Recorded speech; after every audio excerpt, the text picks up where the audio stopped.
Hello and welcome to the inaugural episode of Myth, Magic, and Movies, the podcast series where we talk about all things Gothic through film and television. And today I have assembled a great panel to discuss what is horror. But before we dive in, remember to like, comment, subscribe. And as always, thanks for tuning in. And let's go ahead and get started. So on this panel today, we have three remarkable individuals. I guess you could say it's sort of like the assembling of the Avengers. We have Simon Rubinstein, a New York-based filmmaker. We've got Karita Fleming, a LA-based horror film producer and actress. And out of Concord, North Carolina, my neck of the woods, we've got Chris Stonnell, the director of Post Mortem Players. How are we all doing today?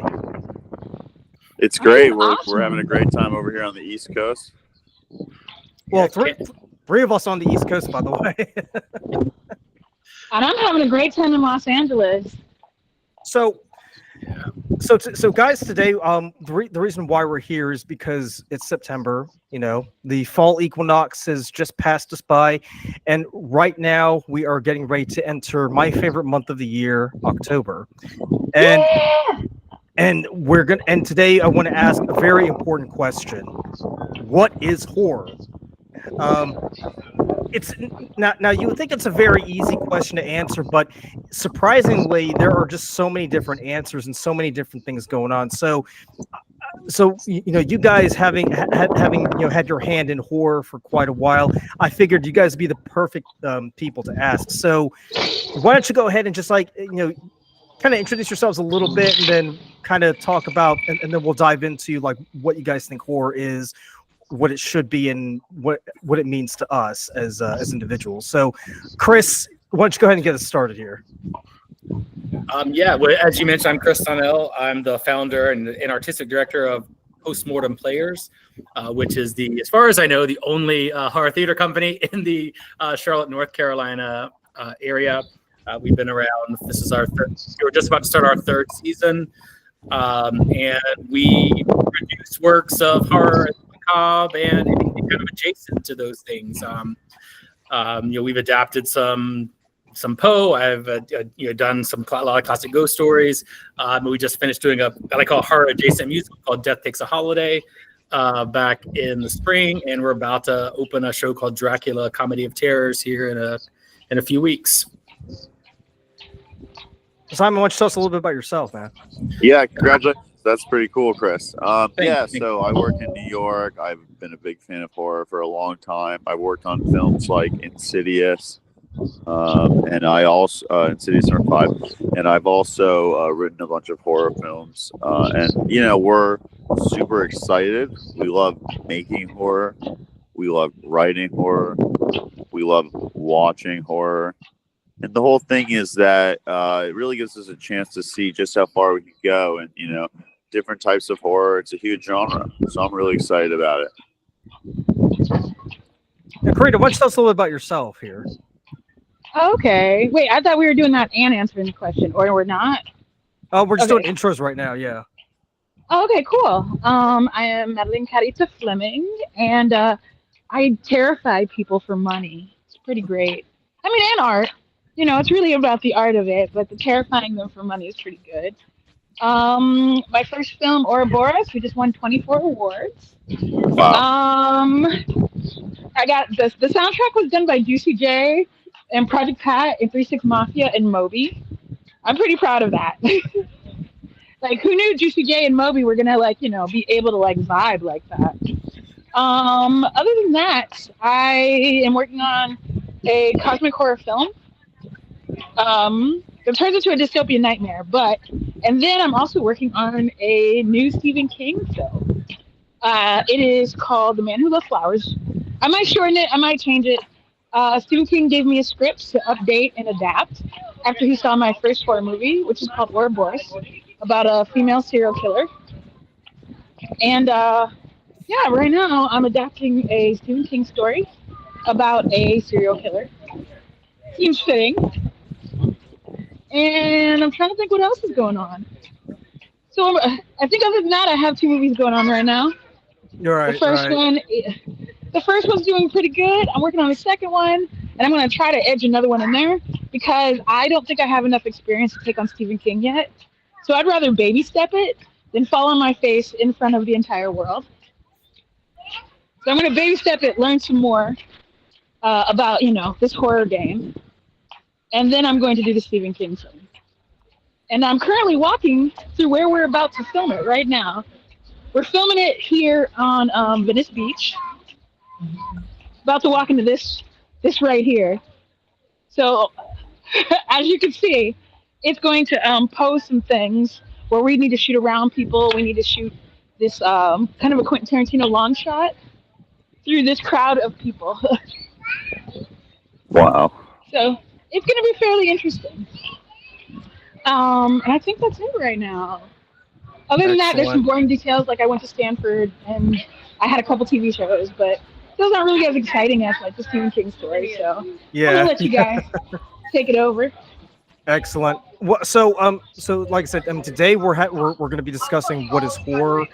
Now the thing is, with the horror genre, it can either be done masterfully, or it's one of those things where someone can kind of mess it up. Karita, can you turn down the volume or shut it off? Turn off the volume on your end.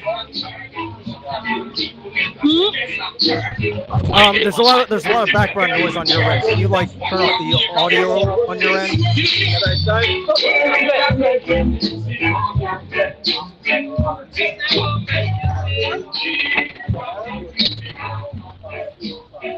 Karita, can you hear me? No, I couldn't hear you. Right now I was passing a reggae band. Okay, yeah. I can hear you now. Yeah, I was gonna say there's a lot of background noise on your end as I was talking. So, closer to the beach. Let me go closer to the water. Gotcha. Yeah. Right now I'm just kind of. Yeah, let me go closer to the water. It's always going to be a little loud. The more you're close to like. Do you want to mute?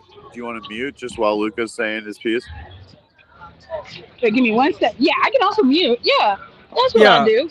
Okay, go ahead and mute, and we'll dive in.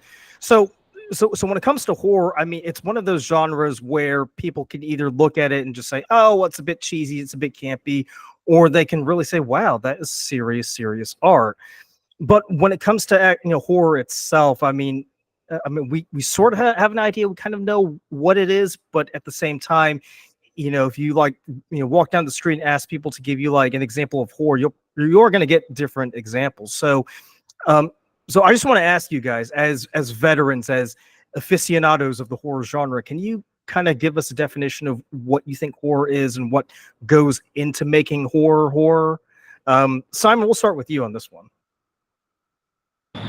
Excellent. Yeah, I'm thinking horror, it's all about the psychology and really getting in the mind of the audience member, giving them what they need in terms of that escapism, and that real terror, those moments of, sheer dread. Do we want to meet, Mrs. Bates? Can we even see her? Really exciting stuff. I mean, do you think horror, horror is better when it's sort of implied, but not shown, or do you think it's imperative that we kind of need to see, who the monster or what the monster is?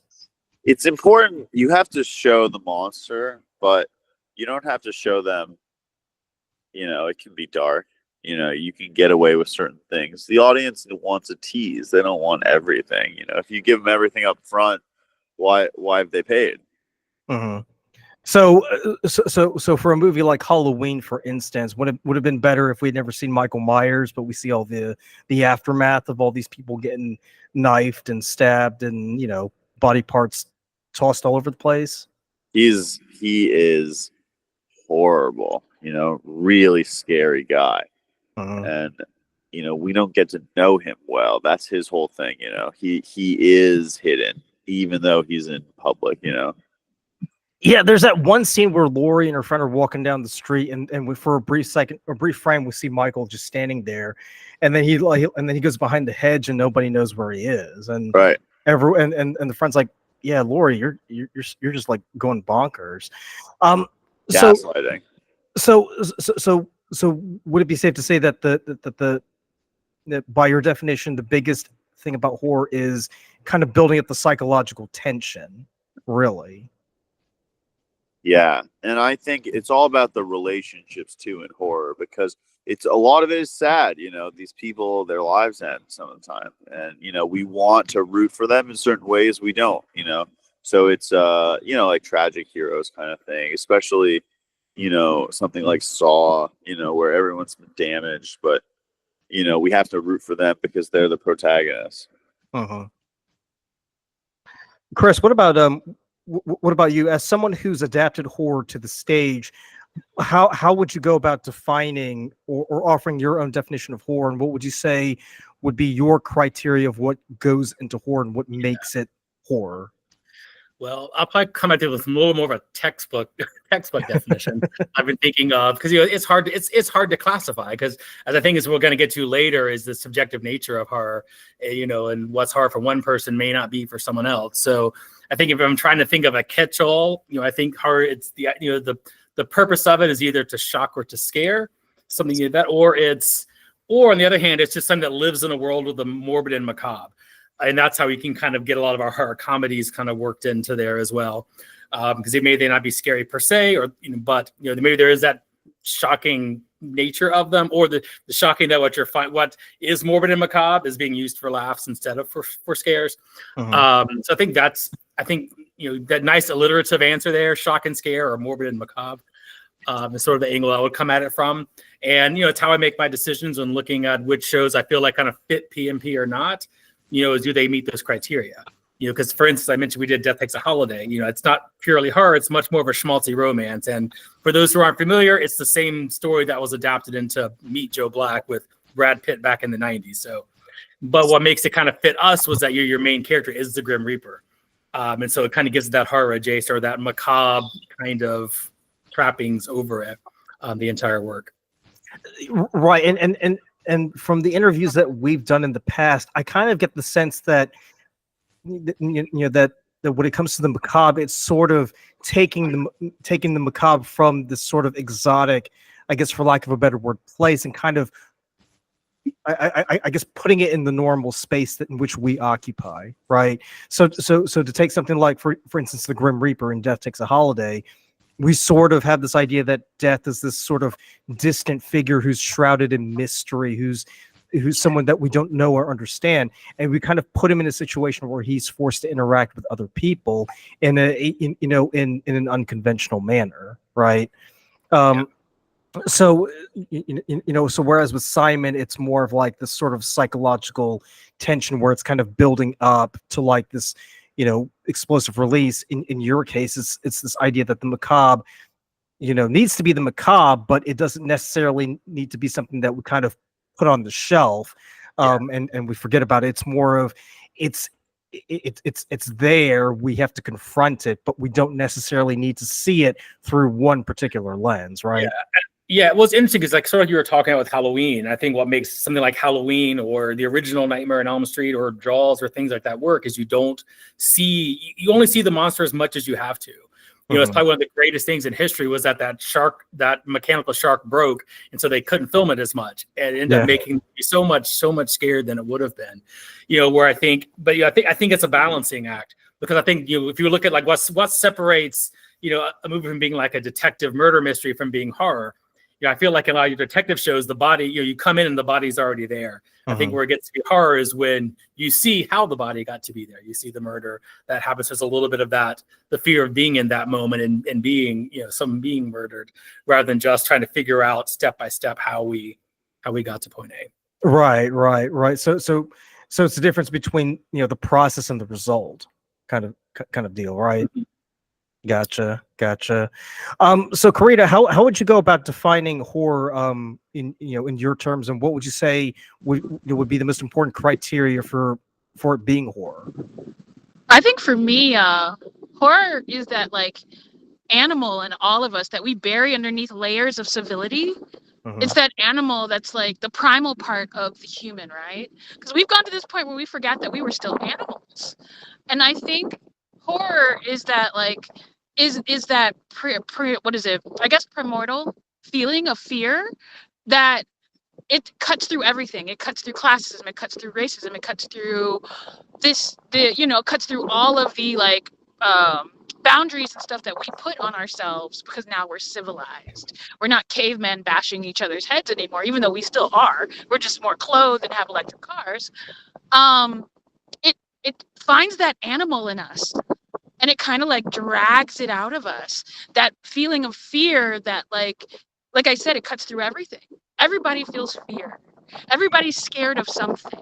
And it doesn't matter if you're rich, if you're old, everybody is scared of something. We are still animals that are subject to fear, and horror reaches in and kind of just drags that out of you. Like that feeling of being scared is the same feeling like our ancestors felt. It's the same feeling that the cavemen felt. And I think horror really like kind of touches upon that, like, I think horror touches upon that, like, that little kid inside of all of us and that caveman inside of all of us, where that thing is underneath the stairs, or that mountain lion is waiting to jump down off a rock behind the next bush. You know, it cuts through layers, it cuts through generations, it cuts through feelings, it cuts through, you know, it doesn't matter if you're rich or poor, that fear resonates in all of us like this giant ball, and horror reaches in and just kind of goes, well, now you have to face all these things that you were scared of.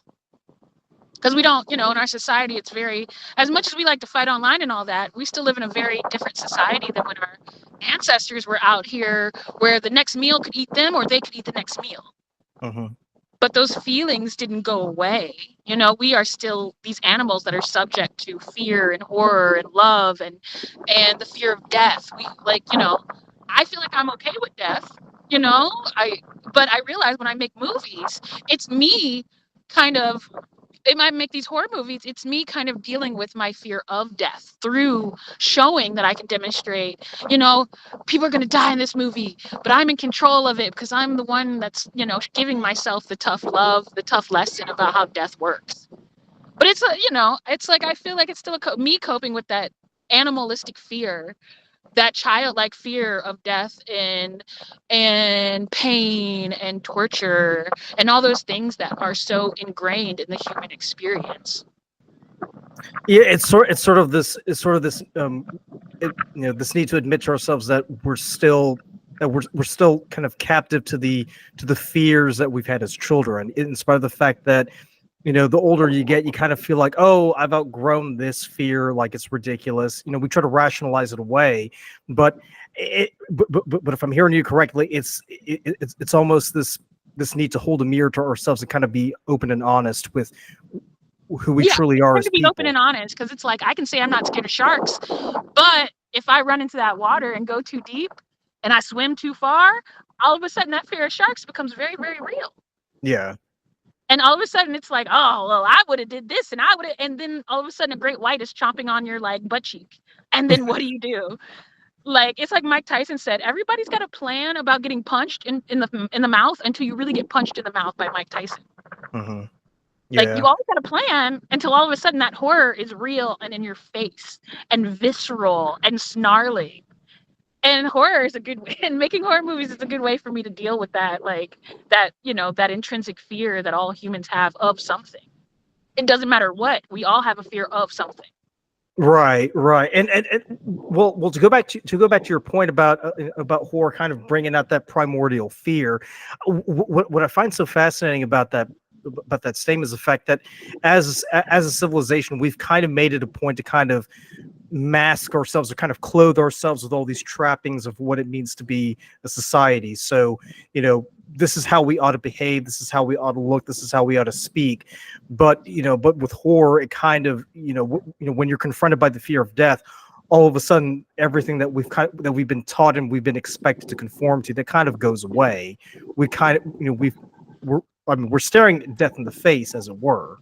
Really? Yeah, all the time, like literally all the time. And I think horror helps us cope with that, you know, because you don't think about it until all of a sudden you're behind that lumber truck and your brain is like, oh shit. You know, until you're behind the lumber truck or the truck that has all the metal pipes on the back of it on the freeway and they hit a bump or something and you're like, oh shit. All of a sudden that Final Destination shit gets real. Mm-hmm. Mm-hmm. like, I don't know. Like, I realized that I don't know if anybody else has this, but when I see the lumber truck, my brain automatically is just like, damn, Final Destination. Like, at any point, Of course. Yeah, of course. yeah, that's like, I feel like that's like something that we, and that's kind of what horror is. It's that intrinsic feeling when we're all behind that lumber truck, or we're all behind that, like, the truck with all the cars on top of it, and they're driving crazy on the freeway, or anything. Like, when you're behind the lumber truck, when you're behind the metal truck with all the metal poles pointed at your car and your face, and you think, and that feeling is what horror is. Horror is something that gets you when you're alone. It's something that can get you when you're in a crowd. It's just this intrinsic feeling. The same feeling you feel behind that lumber truck or that metal truck or the truck with all the cars, and your brain goes, that would really suck if one of those bitches fell off on me right now. Right, but also to Chris's point about the macabre, at the same time, you kind of you also as much as you feel this, the sense of fear, there's also this sort of this dark sense of humor that kind of comes out, when you think, wow, that would be weird if that. Yeah, exactly. That would be weird if that, if that sign kind of swung backwards and decapitated me. That make a pretty huge mess on the sidewalk. I really feel for the guy who's got to clean that up. Mm-hmm. Yeah, and most of us don't even make it to that point. Most of it is just Very like, macabre. we stay in the macabre. We stay in the thrill of it. Like, we're kind of death junkies, and that's just the reality of it. I own my addiction to death. Wow. And I can't say I already had an addiction to death, and then I actually like, I've been dead before, and I woke up, and it made my addiction to death even, like, crazier. Because now I feel like I had a personal conversation with it at one point. Yes. Did it look like Brad Pitt? My heart stopped on a table and everything, and a minute later, it started itself back up again when I was about 14. So but I was already a horror movie vampire. My parents are horror movie fanatics. My grandparents are horror movie fanatics. So I've been watching horror movies from the 50s till now, from the 1950s to now, when my grandparents were watching it. Like, I've always been in the horror, like, frame of mind, just from my family. And it was like, and then dying was like, it was a rush. I still got the scar. I don't know if you can see it, but I still got the scar to. And and it's like the idea of, like, I beat death. That's the other part. Horror movies let you feel like you beat death, the most unbeatable partner ever. You're not going to beat death, but it feels like you beat death one time. It feels like, because the guest beat out not guest, but the woman you're watching or the man you're watching beat death, it makes you feel like you beat death too. That's right, why, we identify with it. Yeah. Yeah, you identify with it because it makes you feel like, haha, you didn't get them that day, death. You might not get me today. It gives this exhilaration. It gives this feeling of, like, haha, I beat death. Because when you watch movies like The Silent Spring, or even Bill and Ted's Excellent Adventure, that you play a game with death. Death is playing chess, or checkers with you, whatever they were playing in Bill and Ted or The Silent Spring. You're always playing a chess game with death. And at some point, it's going to checkmate you no matter what. But when you watch horror movies, it gives you, well, not today. You didn't get me today. Well, that actually does lead me to the next point, and I'm glad you kind of teed it up for us, because because the big question that I've always had is horror subjective, right? Is it something that when we watch, let's say for instance, Halloween, do we all feel like we're Laurie Strode? Do we all feel like there is a part of us that wants to, like you said, Karita, to want to beat up death and show that, hey, we're not the victims here. We're definitely going to come out on top, and we're going to live to fight another day. So I actually do want to put that question out to everybody. Like, is death not death? Is horror subjective? You're making me think about death now, Karita. I mean, we're talking about horror. That's kind of like one of the main, the main key pieces of horror is death. Yeah, that's true. That's true. So yeah, guys, just feel free to jump in. Like, I think everyone's got their own version of horror that they like, and that's why the space can exist in such a wide variety of feelings and emotions.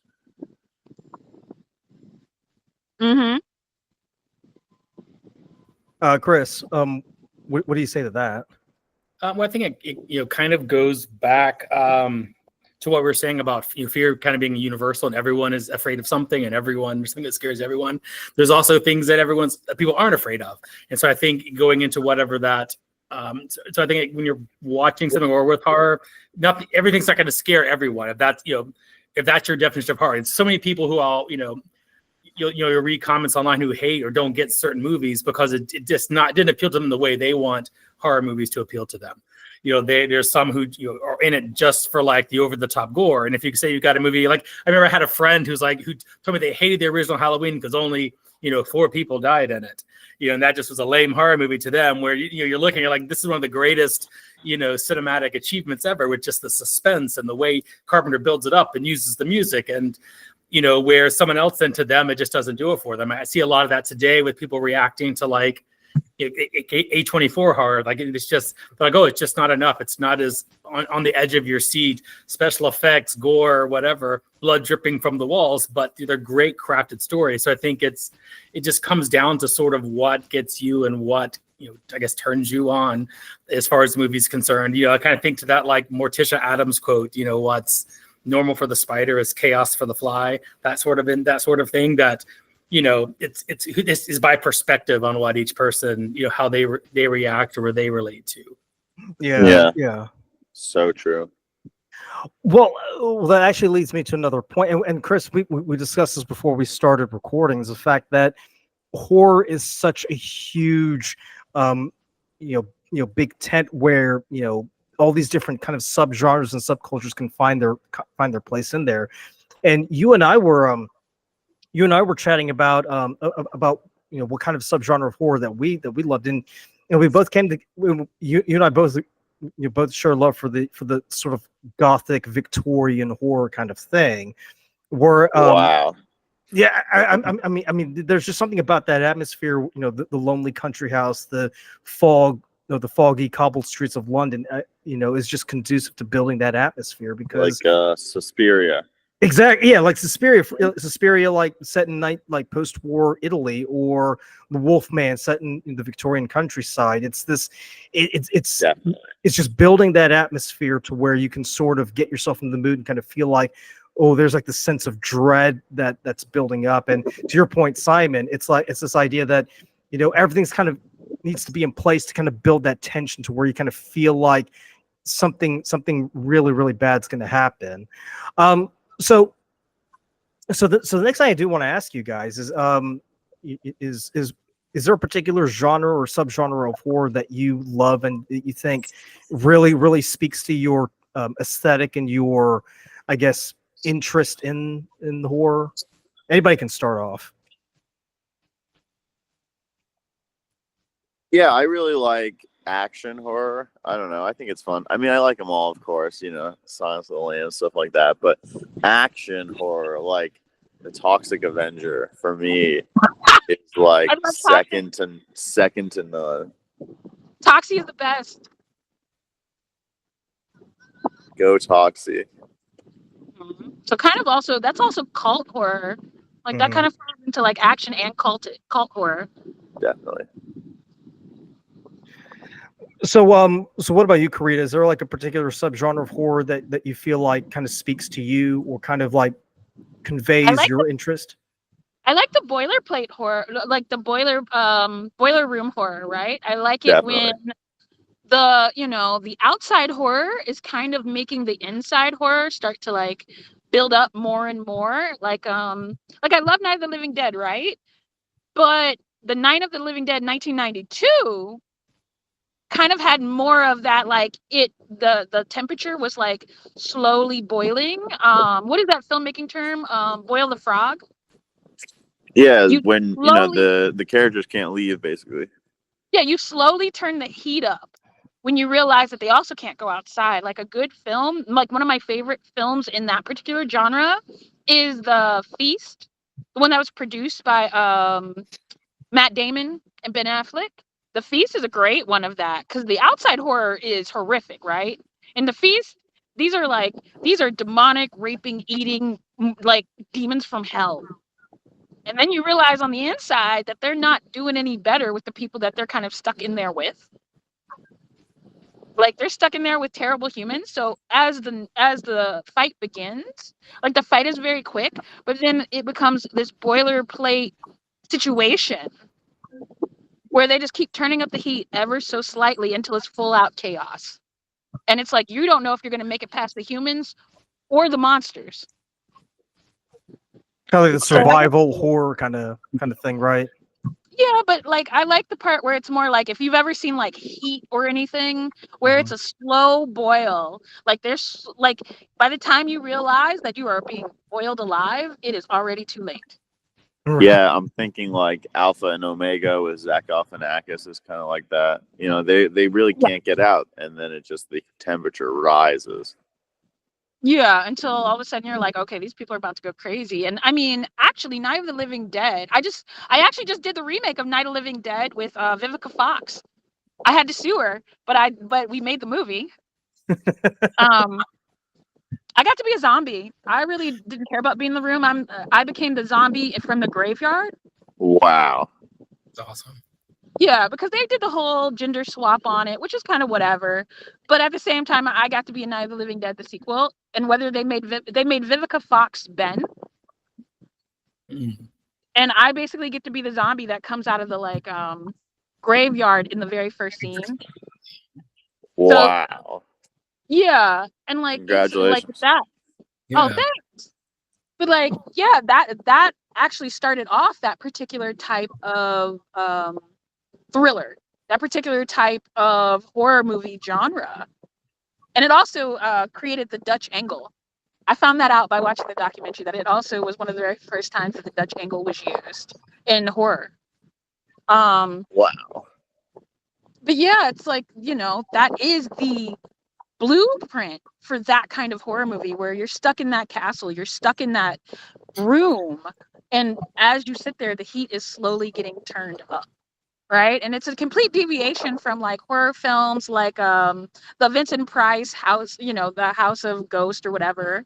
I can't remember which one that is, but it's one with Vincent Price, and it kind of hints at that with the fake ghosts, and how these people begin to treat each other. But Night of the Living Dead was the first time it was ever like taken to like that particular point.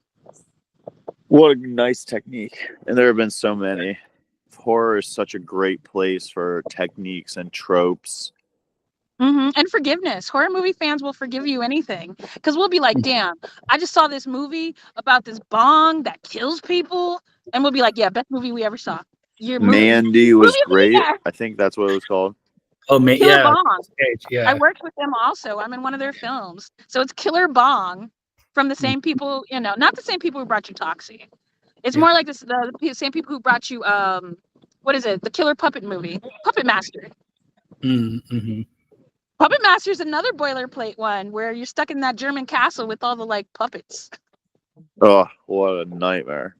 Yeah, that's a terrifying prospect, actually. When you go to their studio, like when you go to the like director's house and all that, they have all those puppets, and it's like over their bed. And I was just like, yeah, I love horror, but I don't know if I could. Yeah, I don't know if that's something I could be looking at. Wow. As soon as I open my eyes, I don't know if I could be doing that. It's a lot.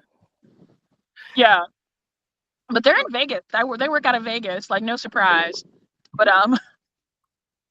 So Chris, what about you when it comes to a subgenre or genre? Well, I'll just before that, I'll just give it time. The Vincent Price's House on Haunted Hill, which is a classic, but definitely doesn't quite get to that level of what they were, what William Castle was trying to set up there. I say like Night of the Living Dead.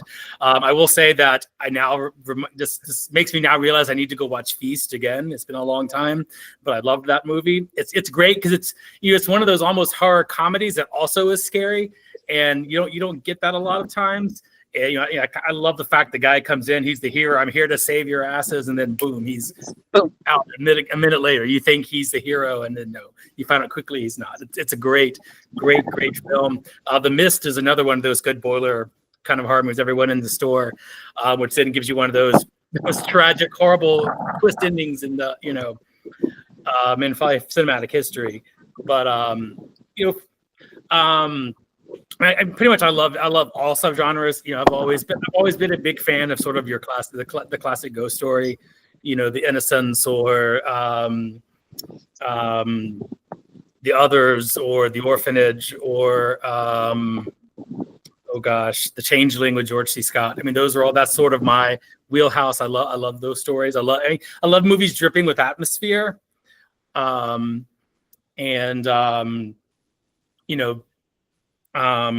we definitely also have a soft spot for horror comedies.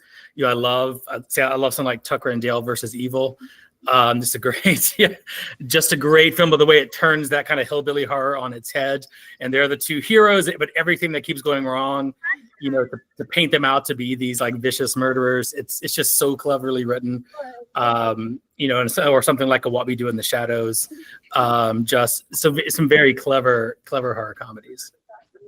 Yeah, and that's what I really love about horror, is the fact that you can have all these different perspectives kind of coexisting together, but they're all true to the spirit of what horror is, with one thing or another. What I really find fascinating is the fact that horror originally started off with our fear of the other, as we've so often have heard people say, is the fact that when we talk about the other, originally it was vampires, ghosts, werewolves, demons. And then slowly, it evolved into this fear of others, and then became fear of ourselves, really, because now we have a fear of AI.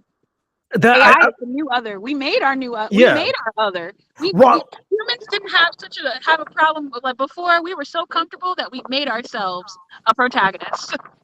Right, and that's a good point, because because we were originally afraid of other humans, but we've sort of acclimated and accustomed ourselves to other people. But now, to your point, Karita, we've created our own worst enemy in like you said, AI.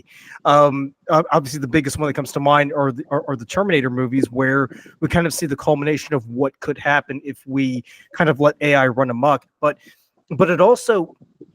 But and not just the what about Hallow? HAL, Hal. Yeah. That's gonna that is where that horror, like with 2001 Space Odyssey, that is a horror movie. Like that part is horror. Right. Well, I was also going to say body modifications also, because if you think about it, body modification has become quite a thing, and we can say, oh, we've never seen anything like this happen before. Well, I mean, have you ever seen, movies like The Fly, for instance, or have you ever seen any David Cronenberg movies, or have you ever seen RoboCop, where people have literally been resurrected using technology?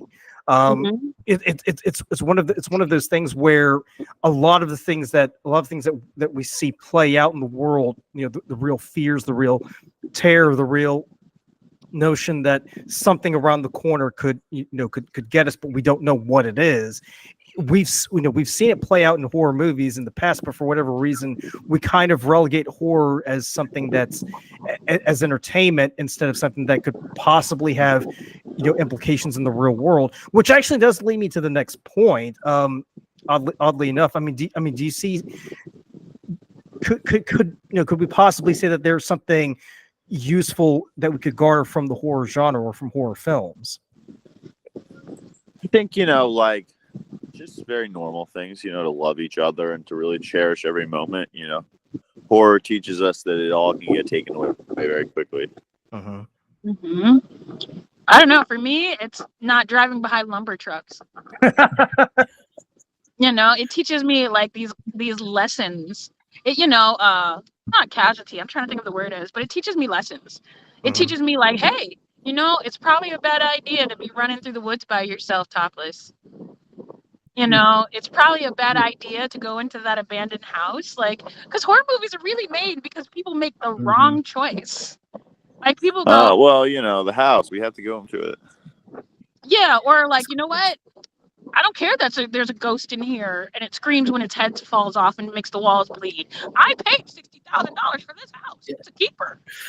It's kind of like, if you employ common sense instead of ego, I think you'll survive longer. Yeah, like, definitely. If the old lady that lives at the end of the woods tells you don't take your ass into the woods, well, she probably knows more than you do about this wood situation. If somebody warns you it's probably a good idea to be like, damn, they probably do know what they're talking about. In the movie. Bye. Don't ever split up. No. That's the big one, yeah. Investigate that noise by yourself. Yeah, it teaches you like these really common sense life lessons that ego or emotion might have you think is not a good idea. You know, like if somebody's just like, hey, it might be kind of fucked up. If you go in those woods, this creature might just eat you. Nah, she's just making it up. No. When people tell you that, especially old people, they really do mean that thing might. There's something that will probably eat you. Don't know how to tell you that. Right, and that's a great trope too. The Deus Ex Machina, this mentor sort of character in horror. In how it can be unreliable at times. Hal was supposed to help the humans. Mm-hmm. Hal was supposed to help. Captain Howdy was, giving His them better problem, directions. of course, Hal's problem was that there was a secret second mission that was more important than the primary mission with all the humans, specimens. So he got a little confused, or it. Yeah, Hal is definitely a lesson, but it even though it was probably terrifying to them, it's even more terrifying to us now because now we live in this age where I can go like in Los Angeles, we have robot taxis. If that robot taxi one day, I don't know if you guys ever read Robopocalypse, Robopocalypse, huh? What's a robot taxi? It doesn't have a driver. It just drives you to you get in the back seat and it just drives you. You guys have self-driving cars? Holy shit, that's a thing? What? Yeah, you can just order them. They're called Waymo. You could just order a self-driving car and it'll take you where you need to go. It's at the point now where you just gotta be. It's pretty cheap too. It's cheaper than an Uber. They're doing it for free at the moment to get people used to it. But you just got to be brave enough to do it. If you think you can sit there while nobody's driving at the wheel, What's it called? Waymo? Yeah, we have robot delivery here now. Talk about horror in real life, Luca. Mm-hmm. Yeah. Yeah, like if you get in that car and that car and Blade Runner right now. Yeah, you're living in the future right now. Like it's already here. Right? So yeah, you can look at Waymo. What's that opening scene? It's like they're eating like sushi or whatever in the rain. Mm-hmm. And then we'll get our Waymo home. Yeah, that's exactly what's happening. I can call Waymo and have a self-driving car come and pick me up and drive me to where I need to go already. I can go to a restaurant where I never see a chef and the food just appears. We already have fast food restaurants that are all robots now. There's the first one. I went to the one in Pasadena where you walk in and there's not a soul in that kitchen. It's literally just you watching a robot go through this process of making your food. It's like being in a ghost town almost. Mm-hmm. Yeah, it is. It was really kind of haunted, but the automated thing was still working. I agree with that. It did feel like I was in a haunted place where in Fallout. In Fallout, where you get there and you're just it's still kind of running after all these years, but there's nobody there. There's just a ghost in the machine that keeps working. We got robot food delivery, and let me tell you what's actually terrifying is the new robot dog police officers. The robot dog police officers are terrifying. Wait, so is it a robot that looks like a dog or what? It has a dog's body but no head. It's like a MIT thing kind of thing. Yeah. Okay. And they're terrifying. I'm gonna tell you this: athletic 14-year-olds will be the only thing that can outrun it. A 14-year-old boy is going to be the only thing that can outrun, a track running 14-year-old boy is the only thing that will be able to outrun that thing ever. I looked at it and I was just there ain't no amount of CrossFit I can do to be fast enough to outrun that ever. Teenagers are the only things that are going to be able to handle that kind of speed, and then there's a gun attached to its head. It can be, we had it weaponized where there's a gun attached to its head. You can add a laser to its head. You can put an LRAD on it. So maybe we can learn a lot from 2001: A Space Odyssey, but how would you approach an alien type situation, where you're presented with investigating the unknown and yet clearly it's a notch above and there's some dangerous stuff going down. Well, not even that. I mean, right now we're still having to deal with things that are here on Earth. I mean, that robot dog thing that Karita was talking about. Now that's got me wondering, like, shit, like. Oh, it's about to get terrifying. Yeah. I suggest you get in shape or get it. I suggest that whatever you were doing, get in shape now. Like if you plan on like not being drone striked, like because it's here. I'm looking at it. They just deployed the robot dog on a suspect was sleeping on the bus, and somebody said they thought he had a gun, even though they made that shit up. They made that shit up on purpose so they could show us how powerful that thing was. Wow. They put it on the news and everything. And I was like, somebody fell asleep on the bus. You're not sending in no damn robot for it. You just wanted to terrify us. The police have already started showing us what it does. Wow. And it runs real fast. And you can't, like, it's bulletproof because it's titanium. You know, and you can attach any kind of weapon to it. And then it also is like kind of like a Bluetooth, like the cars are. So when it's done chasing you, it has the whole city mapped out. I mean, we're effectively, well, at least in your case, we're effectively living in, in a possible horror scenario, or should I modify? I mean, you're actually living in a horror scenario. You're living in a different part of the country.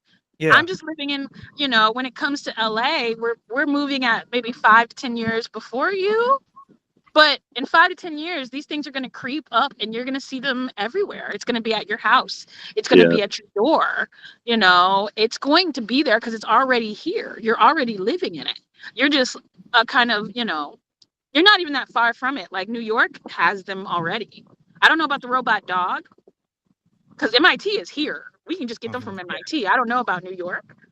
Yeah, we've got the but robot. New York already has the robot food delivery. Mm-hmm. We have robots. Wow. No, I haven't. I have not seen it in person before. Well, Chris, I've seen it. I sent it to my little nephew, and he's like, "It's a baby robot," and I was just like, "It is." And he's like, "Well, what does the bigger one look like?" And I was just like, "Oh crap." I'm scared of the ones at the supermarket. Well, Chris, remember a few years ago they were talking about Parker the robot, who was at in Uptown Charlotte. He was that little robot who was just going around putting tickets on cars, and we thought that was like the cutest little thing. And here Karita's telling us about about these killer robots that have the potential to basically go Skynet on everybody's asses. Yeah, if those things get out of those things, you're not going to outrun it. That is the reality. Like if you are not crossfitting every day and not a 14-year-old athletic boy, you're not outrunning it. It's not. It just ain't happening. Right? Well, yeah. Well, let's kind of pull it back to horror, because I mean this is starting to get kind of creepy actually with the whole prospect of us being like it's the horror that we live in right now. Yeah. And it's a good movie idea. I think it's safe to say that probably like 3 of us aren't going to make it if we're chased by robot dogs. I'm gonna include myself in the conversation. I'm not gonna make it either. Like I do CrossFit every day. I do Pilates, and I did do the George Floyd riots. So I've ran away from cops. I've ran away from the Klan. I've run away from the Proud Boys. Like I'm pretty fast. I as a athletic adult over 27, I know that I can't do it. Like, it's just not something that I'm going to be able to do. So I'm like, that becomes terrifying for the future. So, part of the fact that that half of the country is living in a, what could potentially lead to a dystopian future. This does lead me into my next point. So, so we have chatted about, what horror means to us, what it's, how it's helped us out in our careers and how it's kind of influenced the way that we thought about the world. So the next question I would ask is, how has it influenced or guided your life? Chris, we'll start with you because you have a unique way of applying horror in your career. I mean, it's always been a part of it. I mean, I think, gosh, from just being from a young kid, I just really loved those like Disney Halloween specials growing up, or what was it, the Disney Legend of Sleepy Hollow with Bing Crosby or whatever. I mean, I love those things. We did like a little haunted house in my elementary school back in the early 80s. And, they had made like this haunted thing through like all these like refrigerator boxes put together, and there was like some music, and it was dark and strobe lights, and we just crawled through, you know, touching the wet spaghetti to be brains, and you know, and you know, grapes to be eyeballs and stuff. And I loved it. And it's like I've been basically my entire life I've just been doing so I can just recover that, you know, experience that same feeling all over again, you know, just that feeling of joy and wonderment and being in that situation. And you know, it's always been a part, you know, either through whether it's watching or reading or whatever. And so then with Post Mortem, I just saw how many other people were like me that just loved this genre.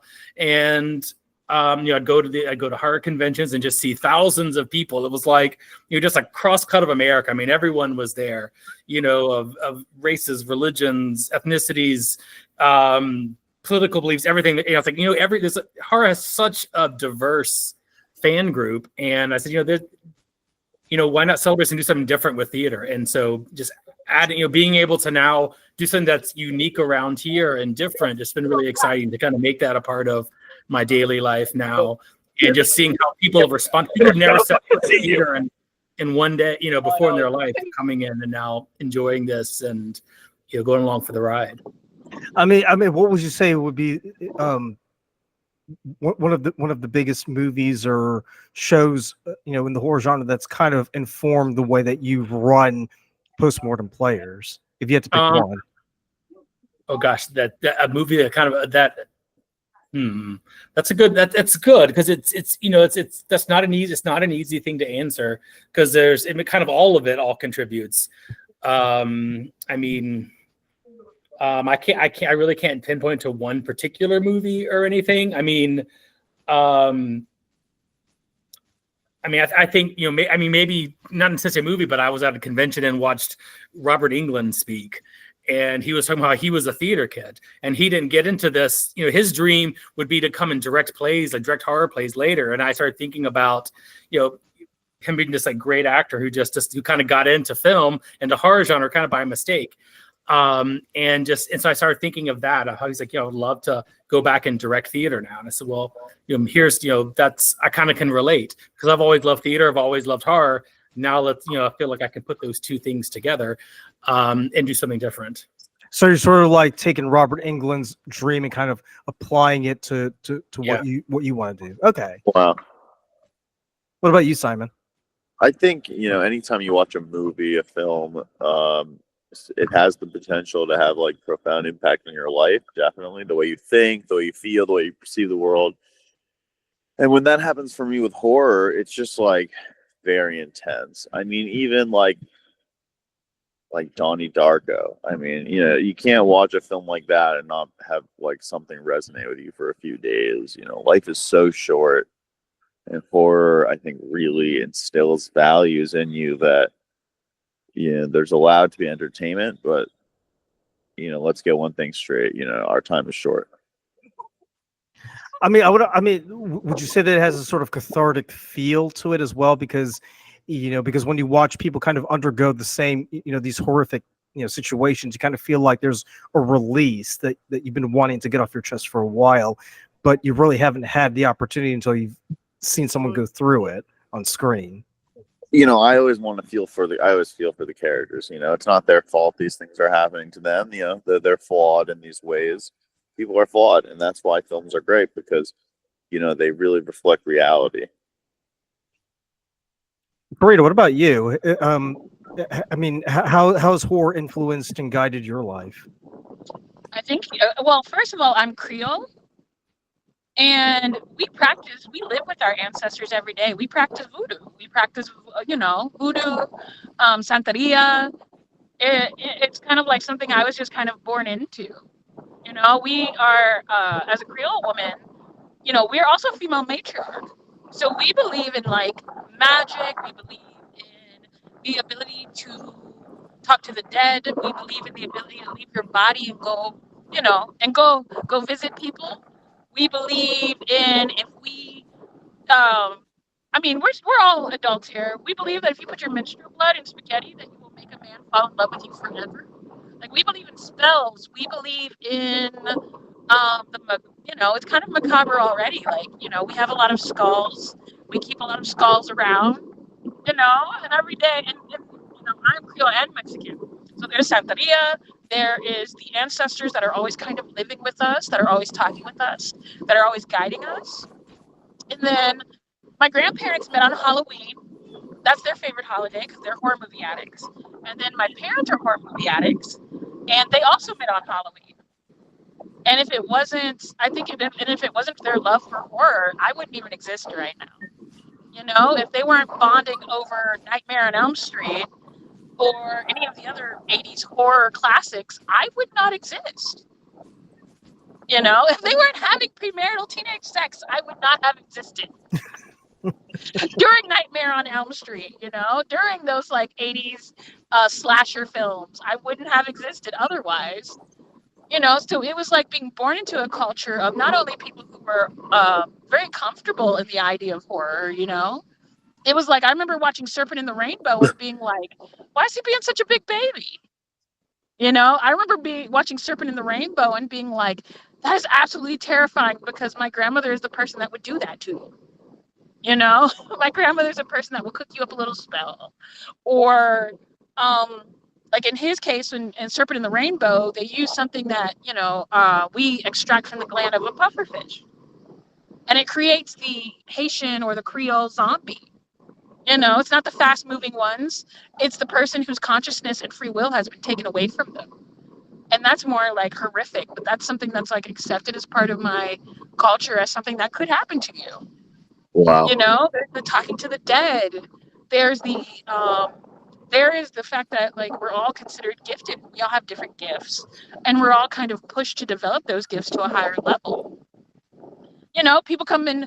You know, I know a woman who she's very Creole, and I went to go visit her one day while she was seeing one of her 12th husbands who was on his last leg. You know, surprisingly, he was on his last legs. And she goes, oh, I was like, oh yeah, you know, she was boiling something. And I was like, well, what are you boiling?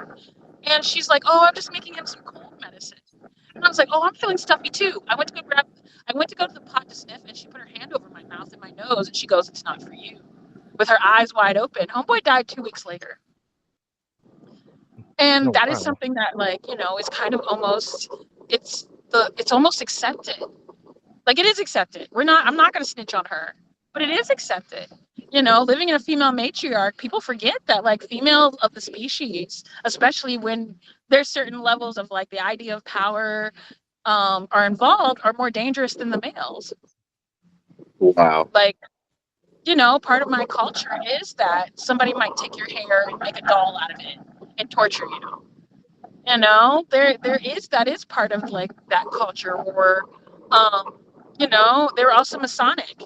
And I'm not going to say Masons are really the devil, but they do have rituals. They have these very deep rituals that involve magic. You know, there's an idea of magic to all that. So for me, I was just kind of born into it. It wasn't like I could decide not to be about horror when there were skeletons, you know, skulls and spells and that kind of, and, you know, hoodoo and voodoo living in the background of my grandmother's Catholicism, you know. Like, on paper, I'm a Catholic schoolgirl. But the reality is that some people who practice Santeria practice a mixture of Catholicism and voodoo. When, you know, those who practice hoodoo and voodoo, and all of that is macabre. All of it. There is no way getting away from the ghosts and the ancestors and the spells and the witchcraft and the, you know. So for me, it was by divine timing. It was my destiny to like horror movies. There's no way around it. Right, because it literally brought you into the world. Yeah, I was birthed from that macabre, you know, and for what holds this like fascination for other people was something that like my family just did. You know, I've seen some evil things go down. I've seen some evil it's a cold world we live in. It's a cold world. So that actually does lead me to my next question, and you teed it up perfectly. I mean, do we need horror in order to, you know, be alive, in order to have the full human experience? Karita, why don't you take it away on that one? Yeah, like I said before, when I talked, it's part of who we are as animals. And you can put on all the clothes you want, you can put on all the cologne you want, you can get whatever haircut, you can go to whatever gym you want, but at the end of the day, you are an animal. And like, we don't want to deal with that. You know, we don't want to deal about the Darwin part of that, but part of being an animal is experiencing fear and love and regret and the whole, genre of feelings. There's a saying that I have is that once you take somebody's ability to get angry away, you've dehumanized them. If I take away your right to be afraid, you're dehumanizing somebody. If I take away your right to love, you are being dehumanized. You as a human, we have to experience the full gambit of human emotions, whether that's love or lust or jealousy or anger or hate. There's these things that are part of the human experience. Like, there's a few things I realize I'm not a person that has ever really experienced jealousy. And like, I keep trying to have that moment and it's not happening. And I'm like, well, how am I going to write about it? How am I going to, I can only write about it from the outsider's view of it. But like, it's part of the full human experience. You got to be able to have your anger and your fear and all of those things. That is your human right. It is intrinsic through all of us. Like, you're going to be happy and you're allowed to have that happiness. The only thing you're not allowed to do is impede upon somebody else's happiness. The only thing you're not allowed to have, and it's not a right, is to impede upon somebody else's right to feel those feelings, to experience that fear, to experience that horror, to experience that the love and the hate and all the things that make horror extra scary. Because it's the love part in the beginning of the movie that makes the scary part when he turns into the killer even more terrifying. Right. Or when the vampire kind of, turns that, lady into one of his minions, or one of his thralls. Or when you're watching Bram Stoker's Dracula and it's horror, it's horror, but then all of a sudden the love story at the end where you're like, yeah, okay, that's kind of cute. Yeah, I'm glad they ended up together. Yeah, like, there's these horror movies that take, like, without the full gamut of emotions, it wouldn't be able to take you from, like, the fact that, like, what is it? Like, right now, I don't know what generation you guys are, but right now we got fanfic about the ghoul from Fallout.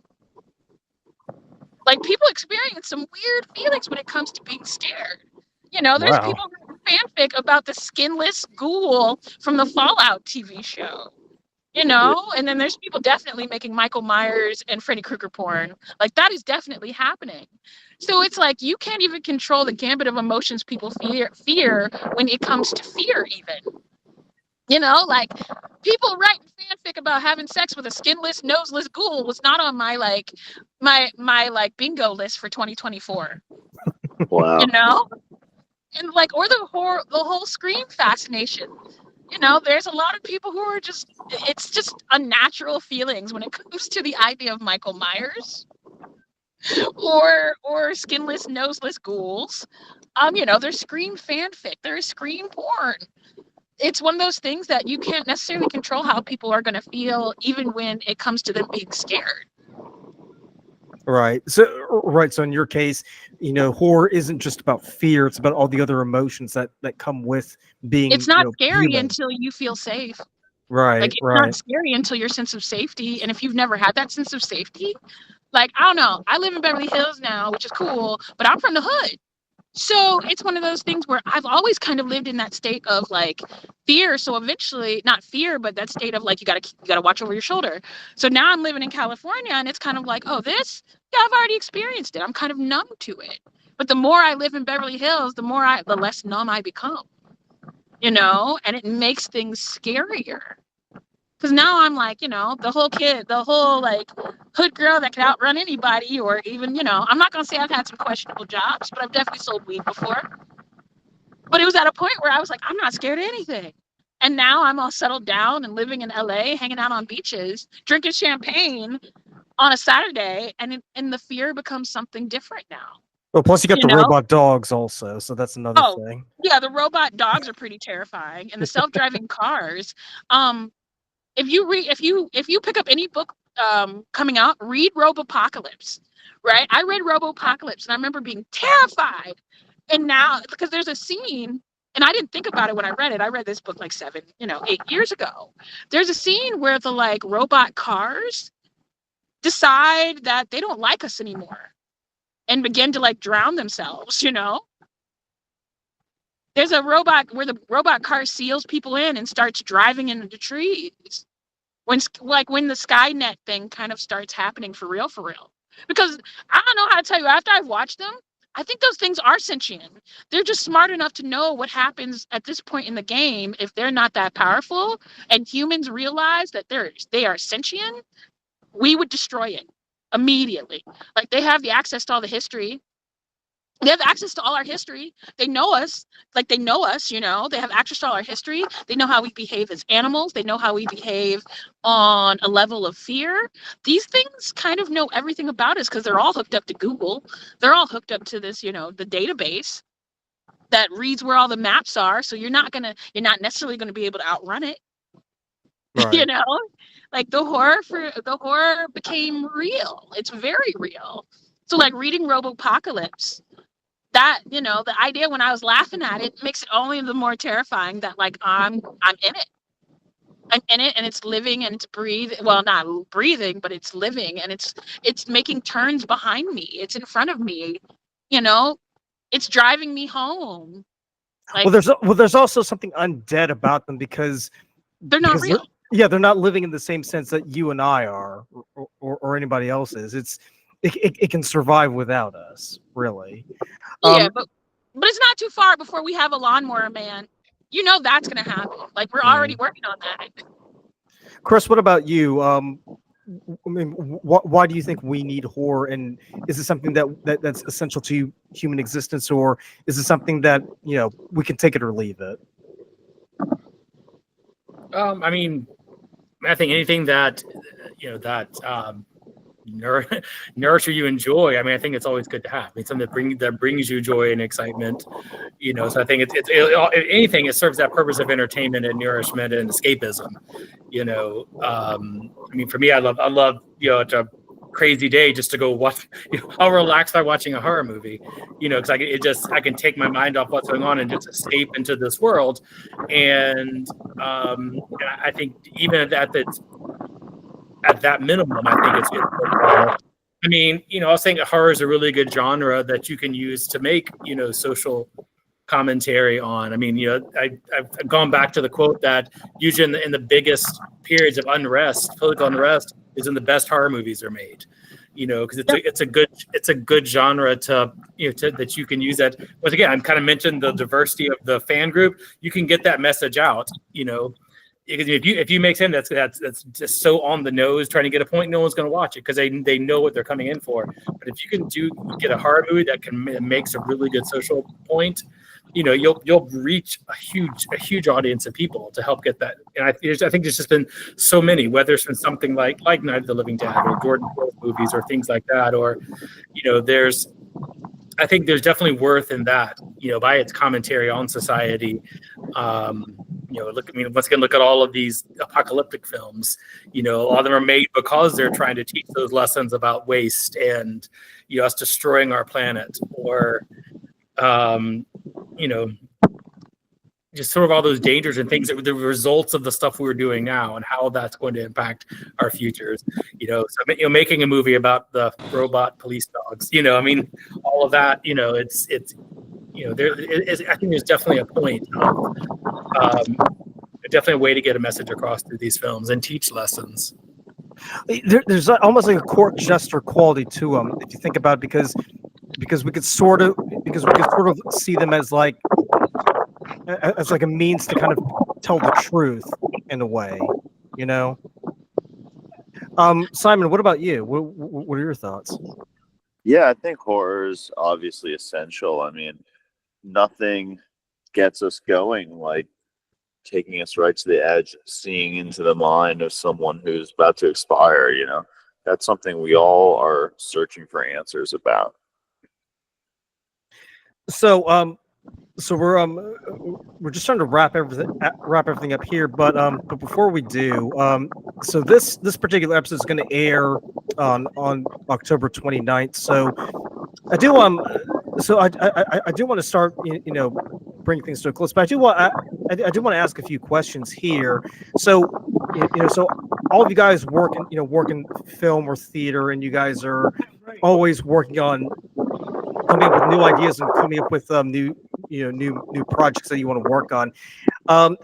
Is there any particular work of horror, either in literature, theater, film, or TV, that you would definitely want to adapt or take part in at some point? Simon, we'll start off with you. I don't know. I think The Matrix is pretty cool. I would love to do something in that space one day. I mean, wouldn't that be fun? That's what really got me going when I was a kid. Like, look at these people. Like, look how much fun it looks like they're having, like, behind the scenes and stuff. Mm-hmm. And they made something that was truly horrifying.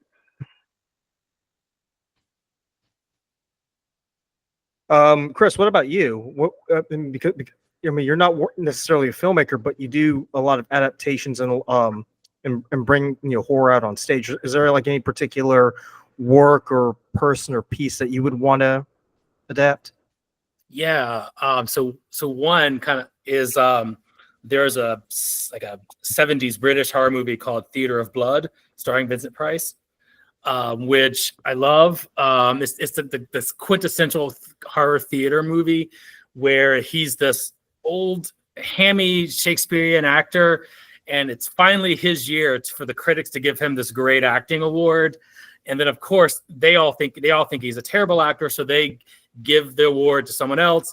He then fakes his own death and then comes back and starts murdering all of the critics, because who wouldn't at some point has it fantasized about murdering critics?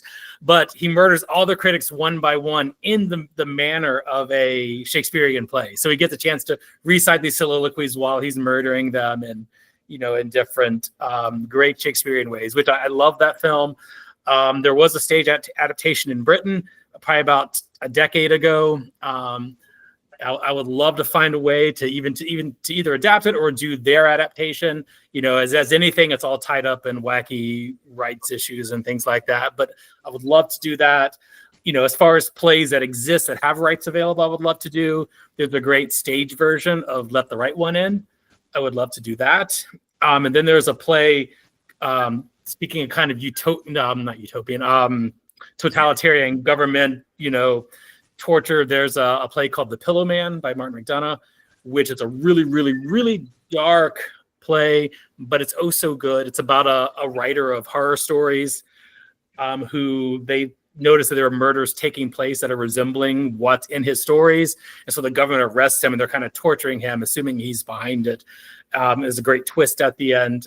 So those are ones that are kind of on my bucket list for PMP at some point to do, either once we can do shows of that kind of content, or, from our level of special effects, like with Let the Right One In.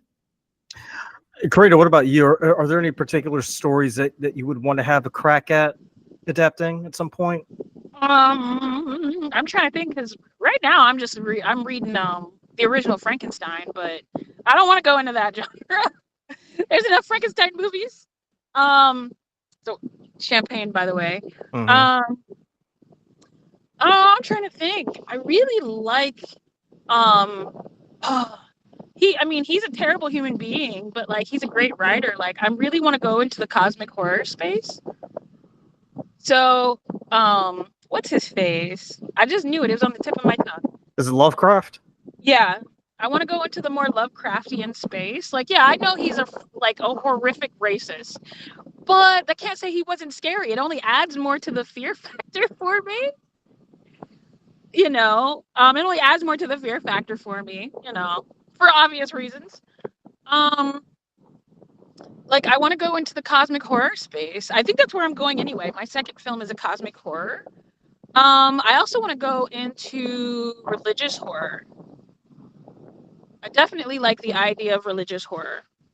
Like, even if it's, because it's like even, I'll even take it at the level of Tales from the Crypt, Demon Knight, because that is religious horror, actually.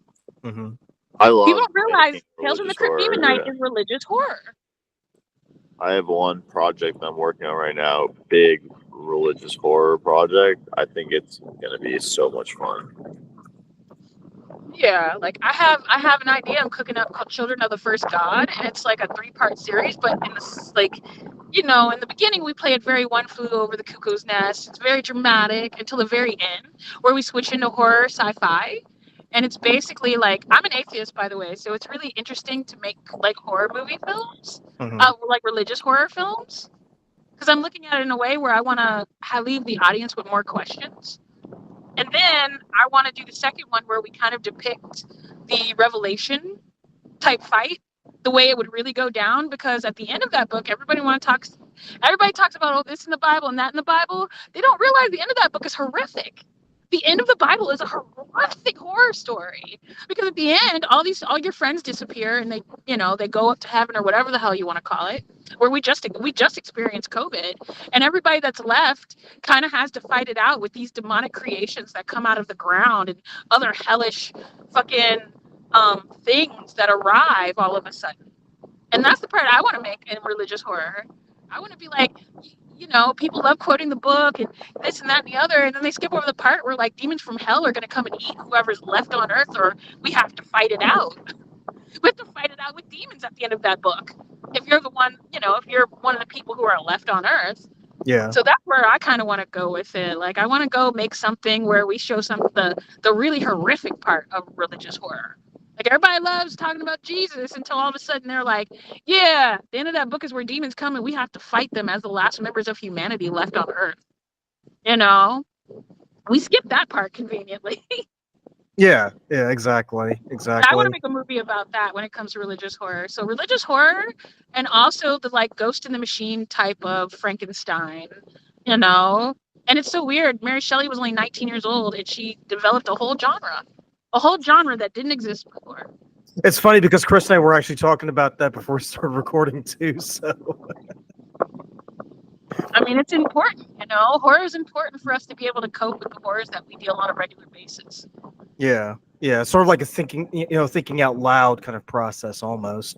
So here's another question I want to ask. So let's say for instance, you're introduced to someone new. You meet a friend, your friend, brings someone to a party, for instance, right?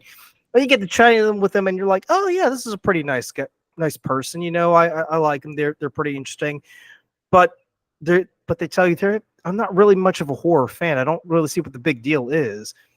What would be your sales pitch to say this is why you should watch horror and this is why you should appreciate it? Simon, why don't you go ahead and give us your sales pitch? Listen, you got to check out Alien. Let me know what you think. And there's a lot out there, expand your mind, young viewer. Horror's got a lot, and there's a lot of history there in filmmaking. It's not just all this modern crap or this old crap. There's some real gems that define the genre that made it what it is today. And there's films today, horror films could not have been made without a lot of hardship by a lot of people laying the foundation down for the genre. So maybe I would check it out. Chris, what would be your sales pitch for selling horror to someone who isn't really, a fan or is apathetic about it? Yeah, well, I mean, I have to do that every day because my wife is not a fan of horror, so I live it. I mean, I think some of it is just kind of explaining the nuance of the genre, and it's not all jump scares and excessive gore. So I think it's finding some of these movies that are really well made that are in that genre, but just because it has that label of horror doesn't necessarily mean it's all the things that you're afraid of the genre and don't like about the genre. I could say I could show you a horror movie, then you could go watch the tunnel scene in Willy Wonka and tell me which is worse.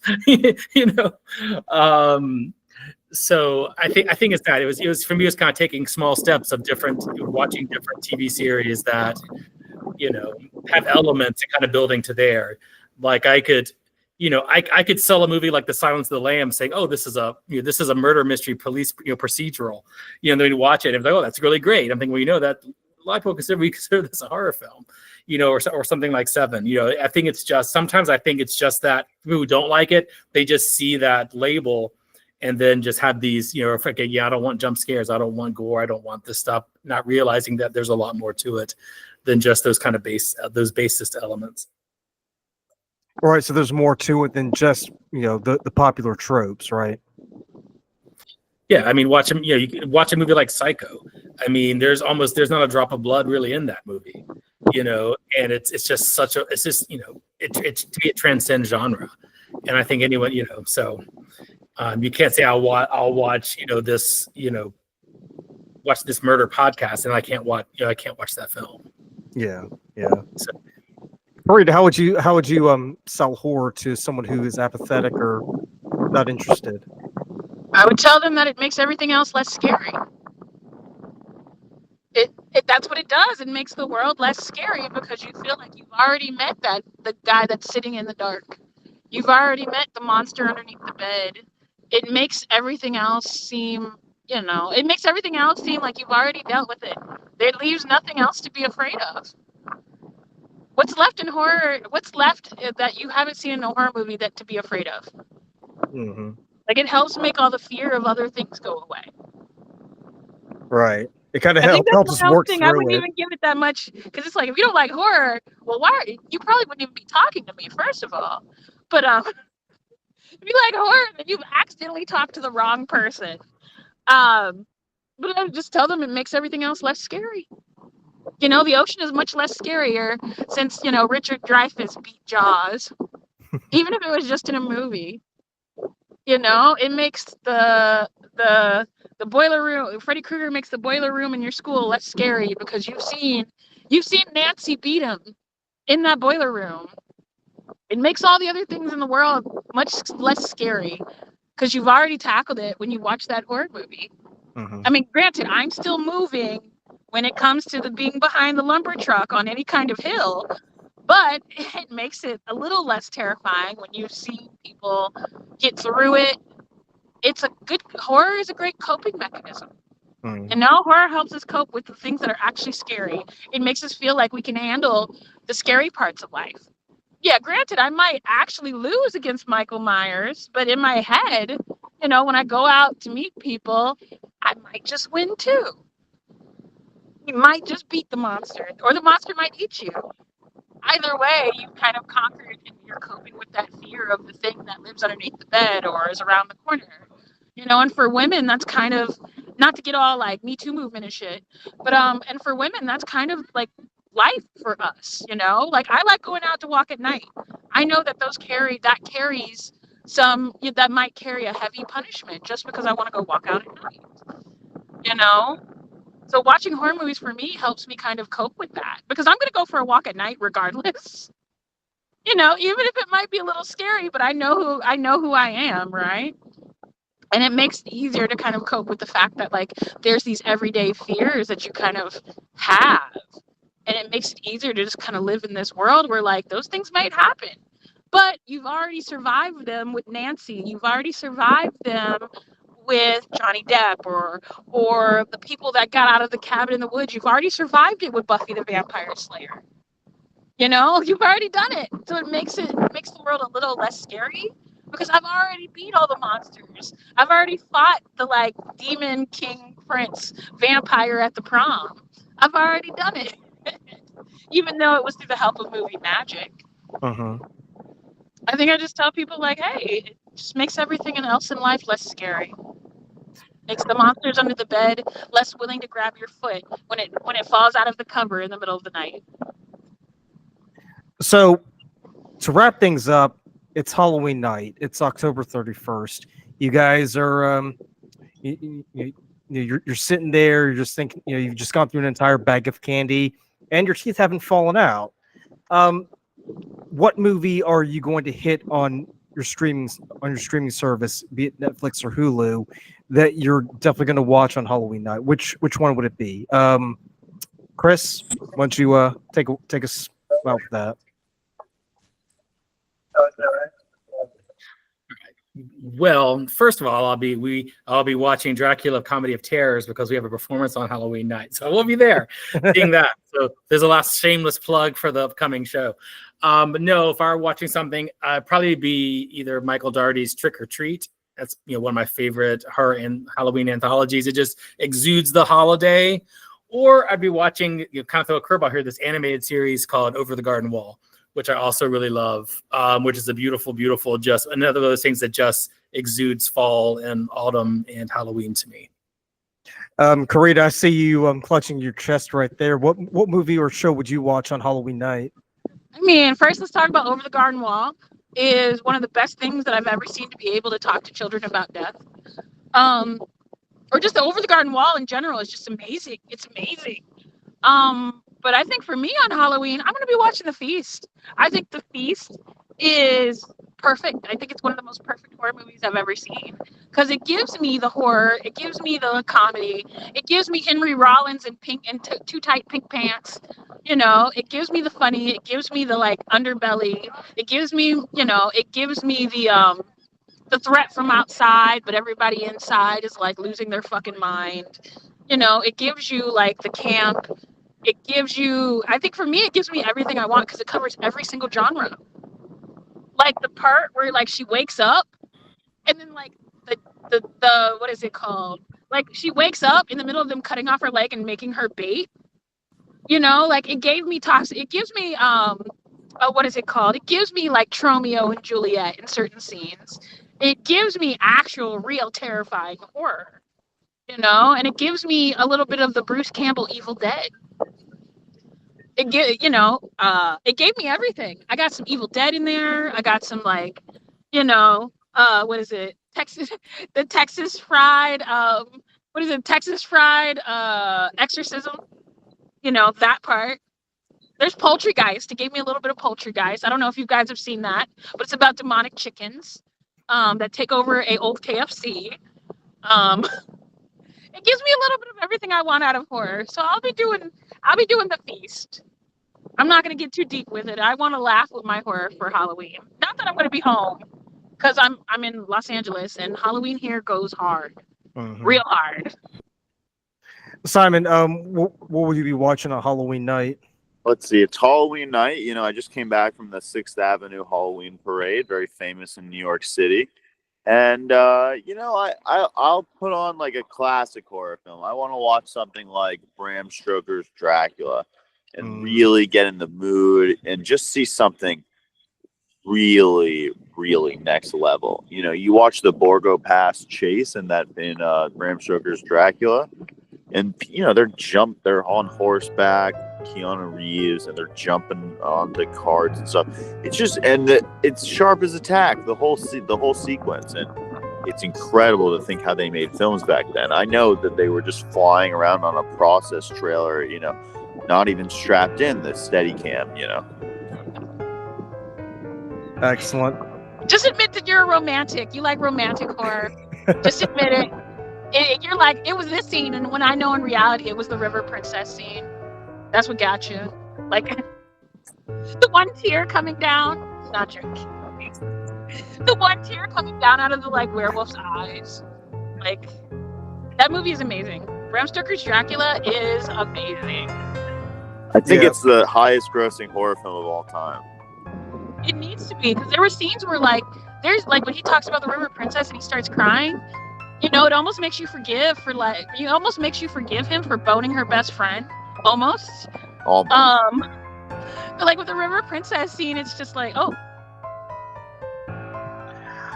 well, that's going to do it for our panel for this evening. But guys, I can't thank you enough for taking time out of your busy days to come on to the podcast. But just go ahead and let me know down in the comments below what y'all think of what your favorite horror movie is, and if horror has touched your life in the way that it has our panelists. And we'll be doing more episodes of Myth, Magic, and Movies coming soon. So stay tuned, and we'll catch you on the next one.